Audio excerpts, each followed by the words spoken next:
नमस्कार.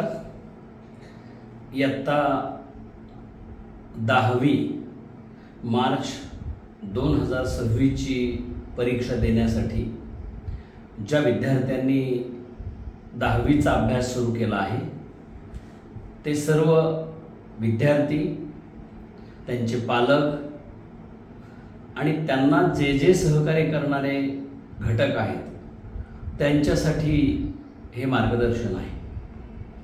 मी प्राध्यापक डॉक्टर भारत खराटे, संचालक चाटे शिक्षण समूह कोल्हापूर विभाग. मित्रो, मी तुमच्यासोबत तुमच्या संपूर्ण वर्षभरासाठी जे काही तुम्हाला अभ्यासाच्या दृष्टीने लागणारे महत्त्वाचे मुद्दे आहेत त्याबद्दल संवाद साधतो आहे, ज्याच्यामध्ये तुम्ही आहात विद्यार्थी म्हणून, तुमचे पालक आहेत आणि तुमच्यासोबत काम करणारे इतर सर्व घटक आहेत. ज्या कार्यक्रमाचं आजचं आपलं मार्गदर्शनाचं नावच मुळात आपण ठेवलंय 10वीच्या अभ्यासाची सुरुवात करताना, ज्याच्यामध्ये एप्रिल मे 2025 ते पुढचा जो सगळा प्रवास आहे तुमच्या 10वीच्या बोर्ड परीक्षेपर्यंत, त्याच्यावर आज आपण बोलतो आहोत. ज्याच्यामध्ये अभ्यास म्हणजे काय, 10वीचा पॅटर्न काय आहे, त्याच्यानंतर 10वी नंतरच्या ज्या शिक्षणातल्या संधी आहेत त्यासाठी आपण आपलं टार्गेट सेट करून पुढे जाणार आहोत. आणि मग अर्थातच जे काही आपण ठरवतो ते अचीव करण्यासाठी, ते सक्सेस मिळवण्यासाठी तुम्हाला लागणारी पुस्तकं असतात, तुमच्यासोबत वह्या असतात, तुमचा होमवर्क असतो, तुमचा क्लासवर्क असतो, तुमचे क्लासेस असतात, शाळा असते आणि मग याचं सगळ्या गोष्टींचं एक प्लॅनिंग करावं लागतं. आणि म्हणून 10वीच्या दृष्टिकोनातून जसं तुम्ही 7वी 8वी 9वीला शिक्षण घेतलं आहे तशाच पद्धतीने तुम्ही आता 10वीत गेलेला आहात. 7वीला 8वीला 9वीला तुम्ही अगदी हसत खेळत अभ्यास केलेला आहे. मित्र, त्याच पद्धतीनं फक्त थोडीशी ग्रॅव्हिटी, ज्या ग्रॅव्हिटीमध्ये आपल्याला सुरुवातीपासून अभ्यास 10वीच्या दृष्टीनं अभ्यास म्हणजे काय हा जो मुद्दा आहे तो खूप अत्यंत महत्त्वाचा आहे. तुम्ही क्लासमध्ये असाल, शाळेमध्ये असाल, तुम्हाला शिक्षक जेव्हा शिकवतात त्या शिकवण्याकडे व्यवस्थित लक्ष देणं, व्यवस्थित लिहून घेणं, शिक्षकांनी जे शिकवलं ते जास्तीत जास्त समजून घेण्यावर भर देणं आणि परीक्षेचा जो पॅटर्न असतो लेखी, रायटिंग, त्याप्रमाणे त्याचा सराव करावा लागतो. जेव्हा तुम्हाला त्याची उत्तरं लिहिता येतात, उदाहरणं सोडवायला येतात, डायग्राम्स काढायला येतात आणि हे सगळं होत असताना ते यायला लागलं की आपण म्हणतो माझा अभ्यास झाला. Yes or no? So what is mean by study? Try to understand maximum at the time of teaching, maybe in class, maybe in school. Then read it from text properly, remind it, practice it. That is depending on examination pattern. We have to practice it. तुम्हाला एकदा ते व्यवस्थित लिहायला यायला लागलं, तुम्ही उत्तरं त्याची तयार करायला लागलात की तुमचा अभ्यासाचा कॉन्फिडन्स वाढतो. आणि म्हणून सुरुवातीलाच आपल्या ज्या 3 भाषा आहेत, ज्याच्यामध्ये इंग्रजी आहे, मराठी आहे, हिंदी आहे किंवा संस्कृत आहे, त्याच्यानंतर इकडे सायन्स आहे, मॅथ्स आहे, सोशल सायन्स आहे, तुमच्या इंटरनल असेसमेंटची, वर्षभराची मूल्यांकनाची, मूल्यमापनाची मार्क्स आहेत. हा जो 10वीचा काही बोर्ड पॅटर्न आहे तो तुम्हाला नीट समजून घ्यायचा आहे. प्रत्येक विषयाची वही घालताना, ज्याच्यामध्ये फुलस्केपच्या वह्या असतील, शक्यतो 200 पेजेसच्या वह्या घ्या, ज्याच्यामध्ये सुरुवातीचं पहिलं पान तुमचं नाव, शाळेचं नाव किंवा क्लास, त्याच्यानंतर त्या विषयाच्या प्रश्नपत्रिकेचा बोर्ड पॅटर्न, त्याच्यानंतर अभ्यासक्रम, सिलेबस आणि मग टॉपिक वाईज रायटिंग. हे जेव्हा आपण करतो तेव्हा फर्स्ट टाइम हे जर व्यवस्थित करत गेलो तर तुम्हाला पुन्हा कुठेही काहीही रिराईट करायची गरज लागत नाही. कारण फर्स्ट अटेम्प्ट मध्ये जे तुम्ही काही सगळं करत असता ते तुमच्या लक्षात व्यवस्थित राहत असतं. त्याच्याबद्दल तुम्हाला कुठेही काहीही प्रॉब्लेम येत नाही. अगदी बघा, छोटीशी गोष्ट आहे. नोटबुकमध्ये साईडला मार्जिन असतं, समास असतो. त्याच्यामध्ये आपल्याला न समजलेल्या गोष्टी टीचर नोट करून देत असतात, आपणही तिथे नोट करत असतो. मी तुम्हाला पुन्हा हा रिपीट मुद्दा करतो की वही प्रत्येक विषयाची व्यवस्थित तयार करणं आणि त्याच्यामध्ये लिखाण करणं is a very important part. Because as far as board is concerned, writing practice within a time, that is we call it as a time management, पहिल्यापासून आपल्याला जमवायचं असतं. आणि म्हणून वर्गामध्ये शिकवलेलं नीट लिहून घेणं, टीचर डिक्टेट करतात त्या व्यवस्थित लिहिणं, आणि पुस्तकाचं वाचन किंवा सोडवणं, डायग्राम काढणं, ह्या ज्या काही क्रिया आहेत त्या व्यवस्थित करणं. आता जसं बघा, चाटे क्लास असेल, शाळा असेल, तिकडे आम्ही विद्यार्थ्यांना व्यवस्थित नोट्स देतो. चाटे नोट्स असतात, त्याच्यामध्ये सरावासाठीचे एक्स्ट्राचे प्रश्न असतात. परंतु नोट्स आणि टेक्स्ट याच्यामध्ये फरक असतो. Text is for explanation point of view. Text book जे असतं त्याच्यामध्ये सविस्तर माहिती असतेच असते, आणि त्याच्यावरनं मग examination point of view, practice point of view, assignment points of view notes बनवलेले असतात. That's why text first, understanding first, and then the examination point of view we should follow or refer the notes. Are you clear? म्हणजे notebook कशी घालायची, notes आणि text मध्ये काय फरक आहे, ही गोष्ट नीट लक्षात घ्यायची आहे. आणि हे सगळं करताना ऍज अ पॅरेंट म्हणून पॅरेंट्स आर रिक्वेस्टेड की तुम्ही हे या पद्धतीनं केलं का नाही. अगदी 2 डझन त्याला वह्या घेऊन दिल्यात तुम्ही, हे बघा. वह्यांना कव्हर बसवलं का, पुस्तकांना कव्हर बसवलं का, त्याची जे काही टेक्स्चर आणि वह्या वगैरेची जी स्कूल बॅग आहे ती व्यवस्थित आहे का, कंपास पेटी व्यवस्थित आहे का, त्याचे पेन व्यवस्थित आहेत का, आणि हे सगळं त्याच्या अभ्यासाच्या खोलीमध्ये व्यवस्थितपणे सिस्टमॅटिकली त्याला हे करून द्यायचं आहे. पॅरेंटचा रोल काय असतो, मॉनिटरिंग, प्रॉपर त्याला गायडन्स करत जाणं.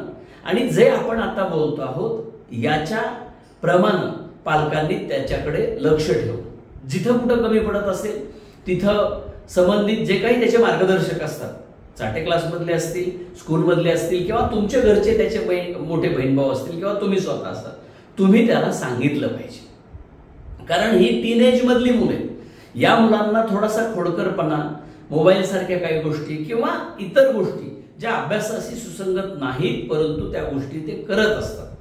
या एजमध्ये पर्टिक्युलरली 10वी, 11वी, 12वी, पर्टिक्युलरली हे 3 वर्ष ज्याच्यामध्ये मुलांचं वय 16, 17, 18 हे असतं, टीनेज ज्याला म्हणतो आपण, या त्याच्या करिअरच्या टर्निंग पॉइंटमध्ये पालकांनी त्याचा सहप्रवास आणि मित्र म्हणून काम करावं लागतं. मी पालकांना आणि विद्यार्थ्यांना नेहमी सांगतो, विशेषतः पालकांना ही गोष्ट नेहमी मी स्ट्रेस करतो की पालकत्व म्हणजे केवळ संगोपन नसतं, प्रेरणा ही खरी पालकांची जबाबदारी असते, जी आम्ही सुद्धा ऍज अ चाटे म्हणून, ऍज अ चाटे मेंबर म्हणून आम्ही ती जाणतो, पार पाडतो. कारण विद्यार्थी, पालक आणि शिक्षक, वी पीपल, हा आपला तिघांचा त्रिकोण जर व्यवस्थित सेट झाला तर आपल्या विद्यार्थ्याला केवळ बोर्डाच्या परीक्षेमध्ये मार्क्स मिळणार नाहीत, तर त्याला ज्ञान मिळणार आहे, त्याचा प्लॅटफॉर्म बेस जो असतो पुढच्या शिक्षणाचा तो बेस होणार आहे. आणि if base is perfect, base is strong, पुढची इमारत आपली ज्ञानरूपी जी आहे ती अतिशय व्यवस्थित होणार. आणि म्हणून विद्यार्थी मित्रांनी आणि पालकांनी हा जो समन्वय एक्सपेक्ट करतोय आपण, तो करणं खूप गरजेचं असतं. या समन्वयातून आपल्याला केवळ अभ्यास, मार्क्स, गुणवत्ता नाही, तर एक चांगलं व्यक्तिमत्व मिळतं, हुशार व्यक्तिमत्व मिळतं. मित्रहो, नुकताच यूपीएससीचा रिझल्ट लागला, तुम्ही बघितलं असेल. यूपीएससीच्या रिझल्टमध्ये महाराष्ट्रातले, विशेषतः देशातले तर जे सक्सेस झाले, अगदी टॉपर्स, दुबे मॅम पासून ते सगळे खालचे विद्यार्थी, विशेषतः जे विद्यार्थी ग्रामीण भागातले ज्या विद्यार्थ्यांना अगदी शिकत असताना UPSCचा लॉंग फॉर्म सुद्धा माहीत नव्हता, त्या विद्यार्थ्यांनी इयत्ता 8वी 9वी 10वीच्या एजमध्ये अशा गोष्टी ऐकल्या, अशा गोष्टी बघितल्या की त्यांच्या मनामध्ये एक निश्चय केला की यार मला सुद्धा UPSCची परीक्षा देता येते, आय एम इंटरेस्टेड. हा इंटरेस्ट दाखवला आणि शालेय शिक्षणामधला अभ्यासक्रम त्यांनी व्यवस्थित केला. ज्या अभ्यासक्रमावर ते प्रिलिम्स पास झाले, त्या अभ्यासक्रमाचा त्यांना खूप फायदा झाला, हे त्या प्रत्येक विद्यार्थ्याला सांगितलेलं असतं. कारण 10वी पर्यंतचा अभ्यासक्रम हा सगळ्या विद्यार्थ्यांना असतो. मग 11वी 12वीला सायन्स, आर्ट्स, कॉमर्स पुढे डिवाइड होतं. आणि म्हणून तुम्हाला मला हा सांगायचा इंटेन्शन असं आहे की शालेय शिक्षण 10वीच्या बोर्ड परीक्षेकडे फक्त मेरिट बोर्डाची परीक्षा या अर्थानं न बघता 10वीची परीक्षा आपल्या शिक्षणातला भविष्यातला सगळा जो ॲटिट्यूड आहे, जे काही दिशा आहे ते ठरवणारी परीक्षा आहे. आणि म्हणून बोर्ड परीक्षेकडे 10वीच्या वर्षाकडे आपण सुरुवातीपासून अतिशय गांभीर्यपूर्वक नियोजनबद्ध जायचं आहे. मला वाटतं हा मुद्दा नीट सगळ्यांना कळला असेल. आता डेली प्लॅनिंग.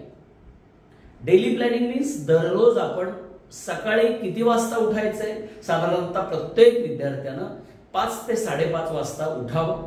मग तो क्लासला जाणार असेल त्याच्या मधला वेळ, ज्याची स्कूल 10:30-11 नंतर असते ती मुलं सकाळच्या क्लासला येतात किंवा जातात. ज्यांची शाळा 11च्या पुढे असते ती मुलं मॉर्निंगला येतात, ज्यांची शाळा सकाळी असते ती मुलं इव्हिनिंगला येतात. तसं तुमचं सकाळी उठल्यापासून संध्याकाळी झोपेपर्यंत शाळा, क्लास आणि सेल्फ स्टडी या 3 गोष्टीचं आणि तुमचं रिक्रिएशन, ज्याच्यामध्ये झोप आहे, तुम्ही थोडं एंटरटेनमेंट करणार आहात आणि काही गोष्टी तुम्ही रिलैक्सेशन करना। कहने का मतलब आपको डेली प्लानिंग करते वक्त ये 4 चीजों का ख्याल करना है।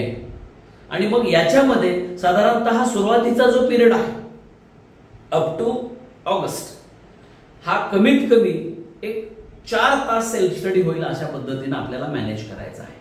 क्लासेसची वेळ, शाळेची वेळ सोडून सेल्फ स्टडी बोलतोय मी, ज्याच्यामध्ये तुम्ही वाचन करता, लिखाण करता, होमवर्क सोडवता, म्हणजे परीक्षेच्या दृष्टिकोनातून तयारी करता।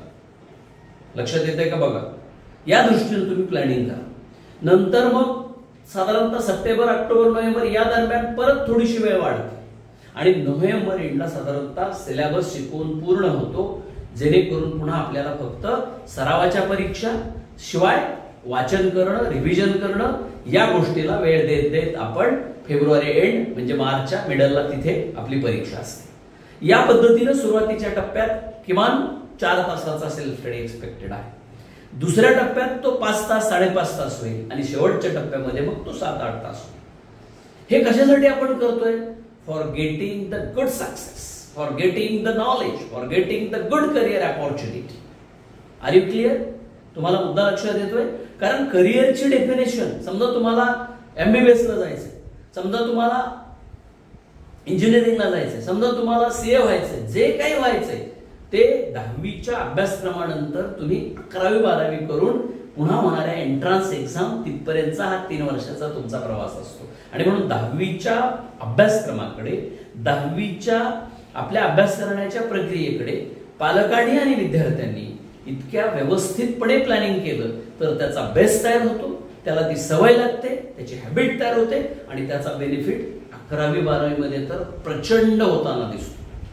चाटेमध्ये काम करताना मी आमच्या इंटिग्रेटेड 11वी 12वीच्या जेईच्या नीटच्या विद्यार्थ्यांसोबत बोलताना किंवा 10वीतून जी मुलं 8वी 9वीच्या लेवलला वेगवेगळ्या स्पर्धा परीक्षांना पास होतात त्या मुलांशी बोलताना, पालकांशी बोलताना जेव्हा अनुभव येतो, मी तुम्हाला जे हे टाइम टेबल, दररोजचा अभ्यास, किती तास अभ्यास करायचा, वाचन, लेखन, मनन, चिंतन या गोष्टी ज्या सक्सेसफुल मुलांनी केल्या त्याच तुम्हाला सांगतो आहे।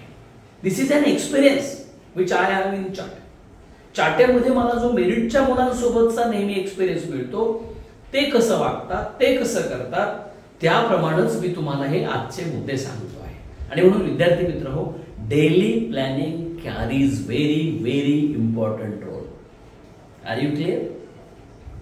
कारण तुमचा उद्या आणि काल हा आज तुम्ही काय केलं त्याच्यावर ठरतो।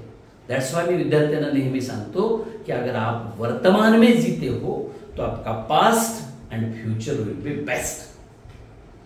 वर्तमानात आपण म्हणजे दररोजची दैनंदिनी व्यवस्थित केली, काहीच प्रॉब्लेम नाही.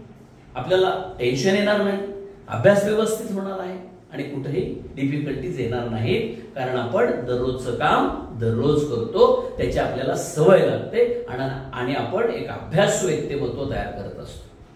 आता दररोज जसं करतो तसं टेंटेटिव्ह त्याच्यामध्ये आठवड्याची जी विभागणी आहे, सोमवार, मंगळवार, बुधवार, साधारणतः मागच्या आठवड्यातल्या अभ्यासाची उजळणी करा, रिव्हिजन ज्याला म्हणतो. आणि दर रविवारी विशेषतः चाटेमध्ये युनिट टेस्ट असतात, टॉपिक वाईज टेस्ट असतात, त्याचं प्रिपरेशन करा. म्हणजे झालेला अभ्यास वेळोवेळी रिवाइज होत राहील आणि पुढच्या अभ्यासाची तयारी होत राहील.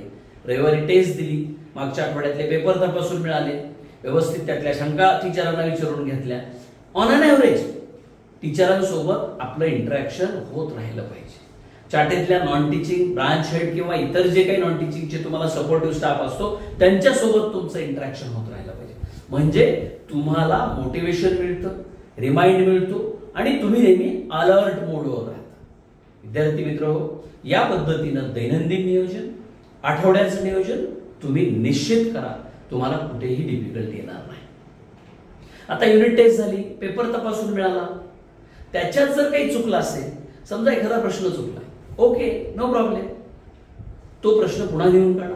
कारण आपण मुळात होमवर्क, युनिट टेस्ट हे आपला अभ्यास चेक करण्यासाठी, परफेक्शन करण्यासाठी, सराव करण्यासाठी करत असतो.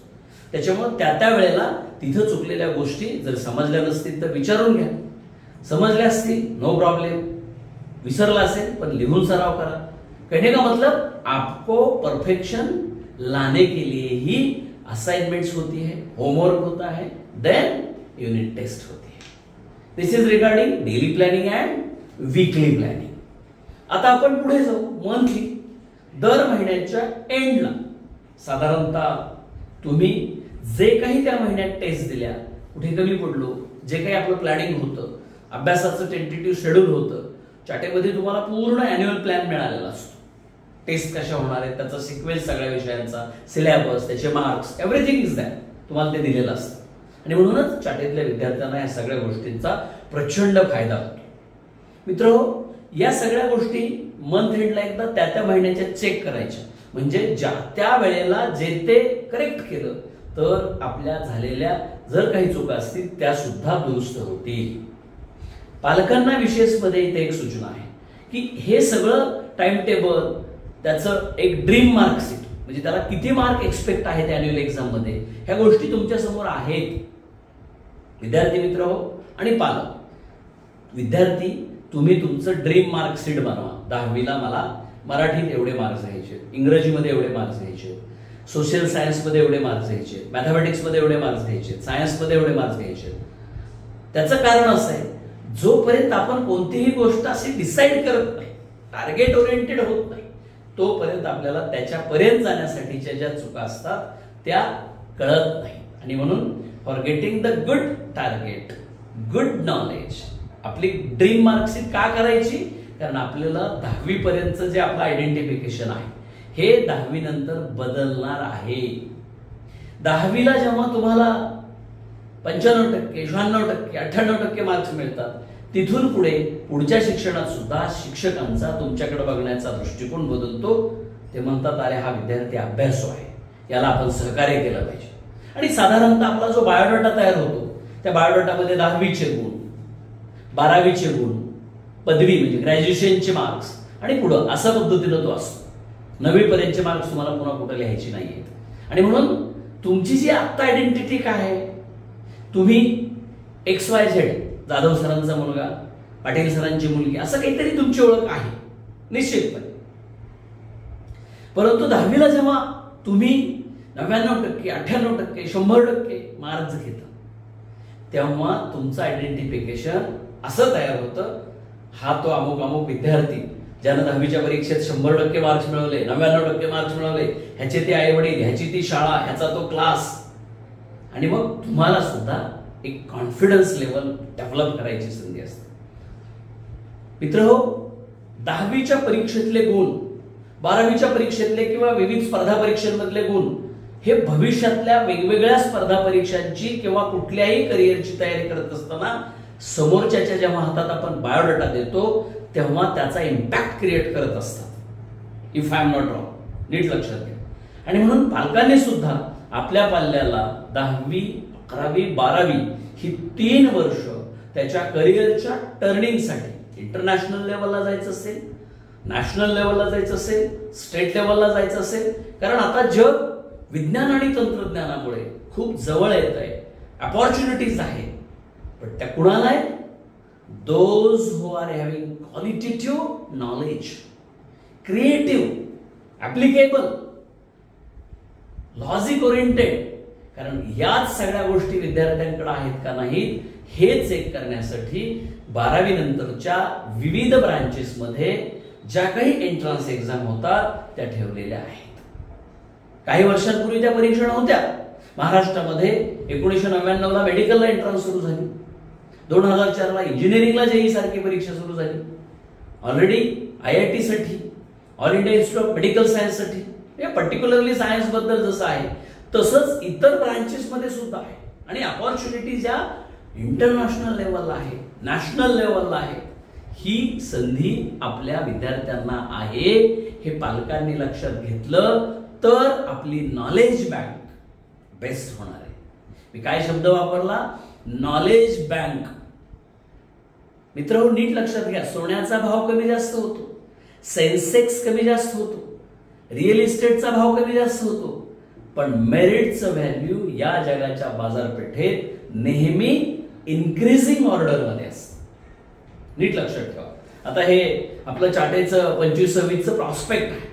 या प्रॉस्पेक्टवर जे आमचे टॉपर्स आहेत, IITचे असतील, MBBSचे असतील, इंजिनिअरिंगचे असतील, हे टॉपर्स या पुस्तकावर, या प्रॉस्पेक्टवर का आले? Because of their success.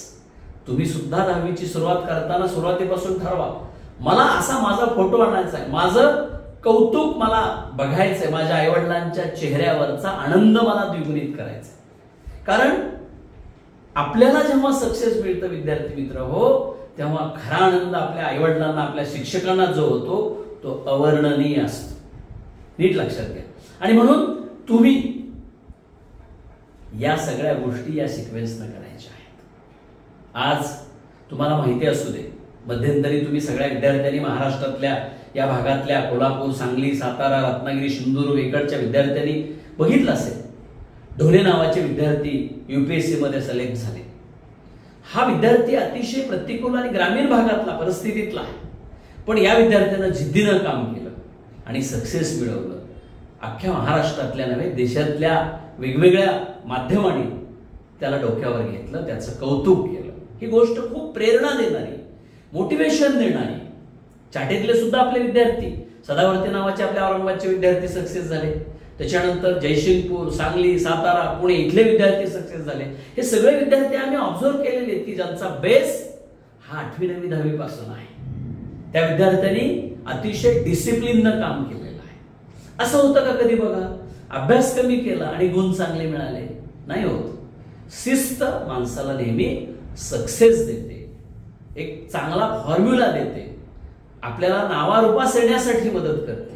आणि जेव्हा विद्यार्थी गुणवंत घडतो, यशवंत घडतो, मेरिटोरियस होतो, अभ्यासू होतो, तेव्हा त्याची जी काही व्हॅल्यू असते ही फार मोठी असते.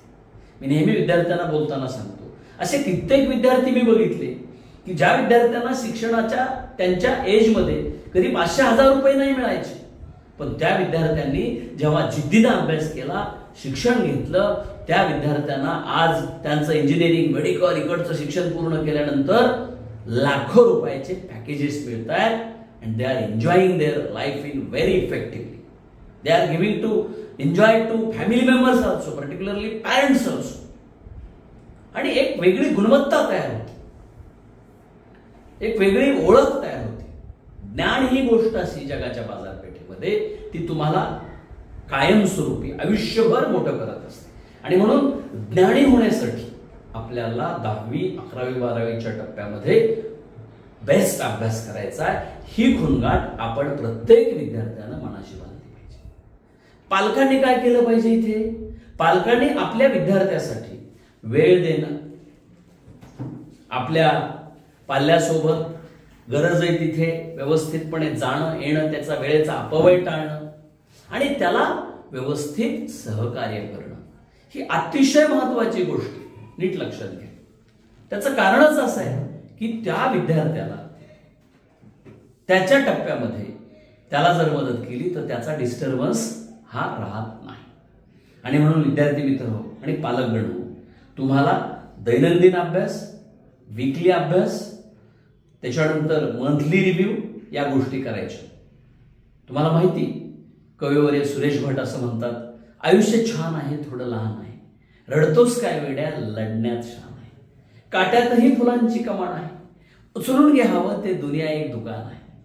सुखासाठी कधी कधी रडावं लागतं तर कधी कधी हसावं लागतं, कारण सुंदर धबधबा बनायला पाण्यालाही उंचावरून खाली पडावं लागतं, पाण्यालाही उंचावरून खाली पडावं लागतं.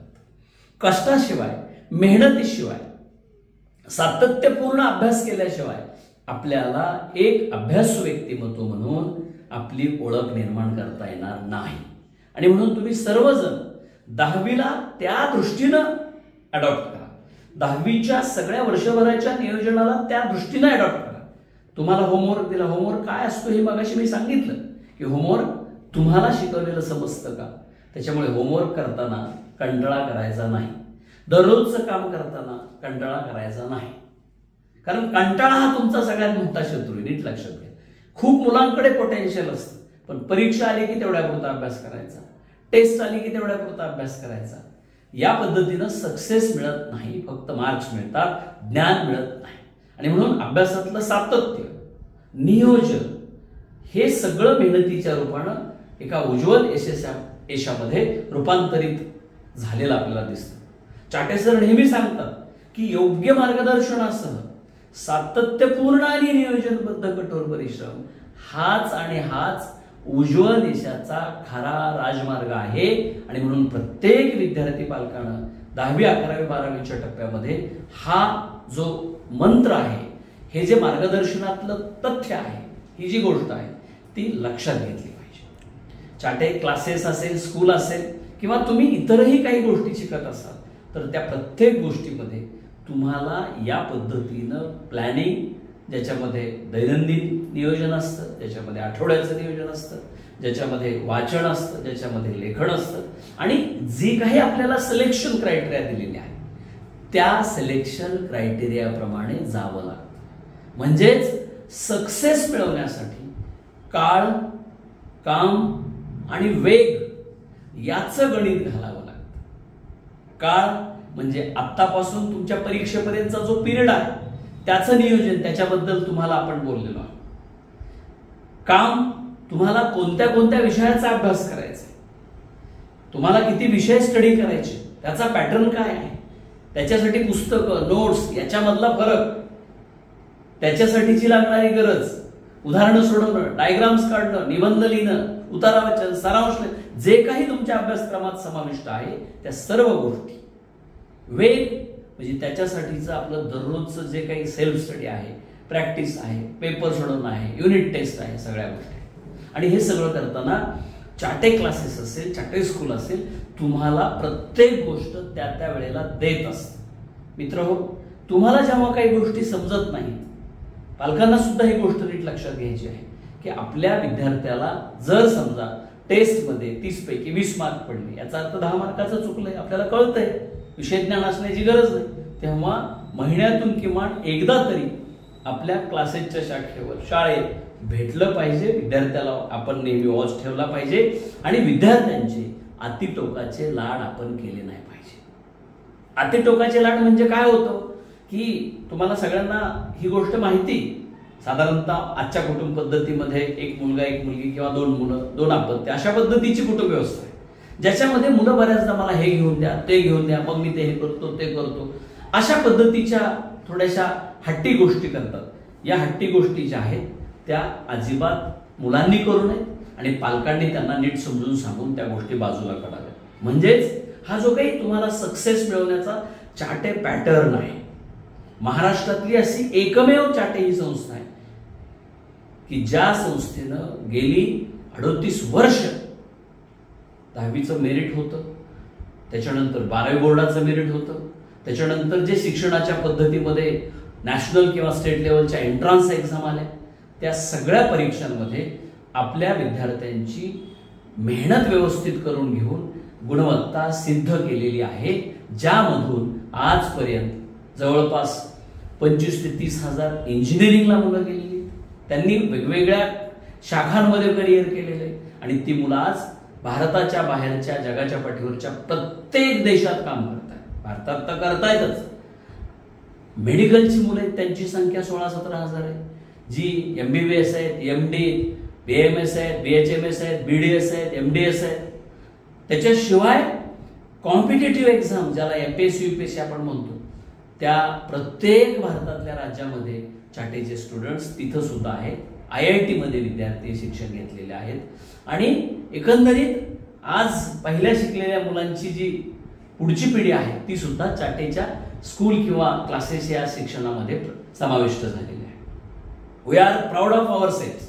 आम्हाला या गोष्टीचा खूप आनंद वाटतो की आम्ही महाराष्ट्रातली एकमेव अशी ब्रँड म्हणून काम करतो आहोत की ज्याच्यात पालकांनी, विद्यार्थ्यांनी आणि या सगळ्या व्यवस्थेनं आम्हाला कॉपरेट केलेलं आहे. निश्चितपणे आजच्या या 10वीच्या अभ्यासाला सुरू करताना या मार्गदर्शनामधून मी या सगळ्या प्रवासातल्या विद्यार्थी पालकांचं आभार मानणार आहे, त्यांचं अभिनंदन करणार आहे. त्याचं कारण असं की त्या सगळ्या विद्यार्थ्यांनी त्या वेळेला केलेलं सहकार्य, त्यांनी दाखवलेला विश्वास हा आमच्या व्यवस्थापनाला नेहमी त्यांनी भरलेल्या फीसपेक्षा सुद्धा खूप महत्वाचा वाटतो. त्यांचा वेळ आम्हाला मौल्यवान वाटतो आणि म्हणून विद्यार्थी मित्र हो, तुम्ही 10वीच्या परीक्षेच्या पहिल्या दिवसापासूनच्या या ॲटिट्यूडनं जर गेलात तर मार्चच्या 2026च्या परीक्षेमध्ये तुमचं हे सक्सेस जे तुम्ही ड्रीम मार्कशीट करणार आहात आणि ते ड्रीम मार्कशीट आपल्या प्रत्येक शाखेवर, विशेषतः चाटे स्कूल क्लासमधली जी मुलं आहेत त्यांनी तर व्यवस्थितपणे वरती नाव आपलं ड्रीम मार्कशीट म्हणजे जो बोर्डाचं मार्कशीट असतं तशा पद्धतीनं विषय, त्याला किती मार्क्स आहेत आणि त्याच्यात आपण किती मिळवणार आहोत हे आपल्या प्रत्येक शाखेवर जमा करावं आणि त्याप्रमाणे आपण एकामेकाला सहकार्य करणार आहोत. या सगळ्या मार्गदर्शनाचा उद्देशच हा आहे, तुम्हाला एक सिस्टम, मेथड जी ऑलरेडी तुमच्या डोक्यात असते पण ती करवून घेणं, तुम्हाला ती इन्सिस्ट करणं आणि तुमच्या असलेल्या पोटेन्शियलला एका यशस्वीतेकडे घेऊन जाणं, हाच आमचा नेहमी उद्देश असतो. चाटेमध्ये नेहमी विद्यार्थी हा सेंटर असतो आणि म्हणून महाराष्ट्रातलं as far as my knowledge is concern असं एकही घर नसेल की जिथं चाटे हे नाव माहीत नाही. आणि म्हणून तुम्ही सर्व विद्यार्थी, तुमच्या सगळ्यांचं मी निश्चितपणे तुम्हाला सगळ्यांना बेस्ट लक देतो तुमच्या 10वीच्या या प्रिपरेशनसाठी. पालकांनी मी आवाहन करतो पालकांना की आपल्या पाल्याच्या करिअरमध्ये विशेषतः 7वी, 8वी, 9वी मध्ये ज्या काही थोड्याफार चुका झाल्या असतील त्या आमच्या निदर्शनास आणून दिल्या पाहिजेत. त्याच्यावर आम्ही तुम्हाला नक्की सोल्युशन देऊ आणि जे जे विद्यार्थी चाटे तिथून पुढेही, मग तुमच्यापैकी काही विद्यार्थ्यांचे बहीण भाऊ आता 7वीला असतात, 8वीला असतात, 5वीला असतात, मग कुणी स्कूलमध्ये येऊ इच्छित असतो, कुणी क्लासला येऊ इच्छित असतो, असे काही तुमचे बहीण भाऊ रिलेटिव्ह असतात की जे आता 10वीची परीक्षा दिली, त्यांना 11वी 12वी JEE NEET CETची तयारी करायची. या सगळ्यांसाठी आमच्याकडे कोर्सेस आहेत, क्लासेस असतील, त्याच्यानंतर इंटिग्रेटेड प्रोग्राम असेल, त्याच्यानंतर स्कूलिंग असेल, हे सगळं आमच्याकडे आहे. मित्रांनो, आम्ही तुम्हाला नेहमी हे आव्हान का करतो? कारण तुमच्या आमच्याकडे येण्याबद्दल आणि तुमच्या सांगितल्यामुळे चाटेला सुद्धा सपोर्ट मिळणार आहे. आज तुमच्या प्रत्येक विद्यार्थ्यानं ज्या पद्धतीनं 10वीचं वर्किंग सुरू केलेलं आहे त्यात हे सांगितलेले सगळे मुद्दे असावेत आणि त्याचं सिक्वेन्स असावा आणि तुम्ही दररोजचं काम, आठवड्याचं काम, महिन्याचा रिव्ह्यू आणि त्याचं सक्सेसमध्ये रूपांतर ज्या त्या वेळेला ते रिफ्लेक्ट झालं पाहिजे. असं नाही होत की तुम्ही एकदम गेला आणि तुम्हाला 99% मार्क मिळाले. It never happens. आपल्याला चाटेतल्या शाळेतल्या परीक्षांमध्ये तसं मार्क घेऊन दाखवावे लागतात, तसं सिद्ध करावं लागतं. दॅट्स वाय तुम्ही प्रॅक्टिस केली तर you will get the perfection. मला असं वाटतं की तुमच्या 10वीच्या वर्षभराच्या नियोजनाच्या दृष्टिकोनातून तुम्हाला काम का आणि कशासाठी करायचंय, अभ्यास का आणि कशासाठी करायचा आहे, या दृष्टिकोनातून हे आजचं जे काही तुमच्यासोबतचं बोलणं आहे हे तुम्हाला सगळ्यांना कळलं असेल. हे ज्यांना कुणाला ह्याच्याशिवाय अजून काही डिफिकल्टी असतील, त्या पर्सनल लेवलला असतील, सब्जेक्टच्या असतील, किंवा काही मुलं पोटेन्शियल असतं पण करत नाही, अशा कोणत्याही स्वरूपाच्या डेव्हलपमेंट ऑफ स्टुडंटसाठीच्या विद्यार्थ्यांचा सर्वांगीण विकास विशेषतः अभ्यासाच्या दृष्टीनं तर आमच्या तिथल्या जबाबदार व्यक्तींना भेटलं पाहिजे. तुम्ही वेळ दिला पाहिजे असं मी पालकांना आवाहन करतो आणि तुम्हा सर्व विद्यार्थ्यांना शुभेच्छा देऊन मी माझं मार्गदर्शन थांबवतो. धन्यवाद.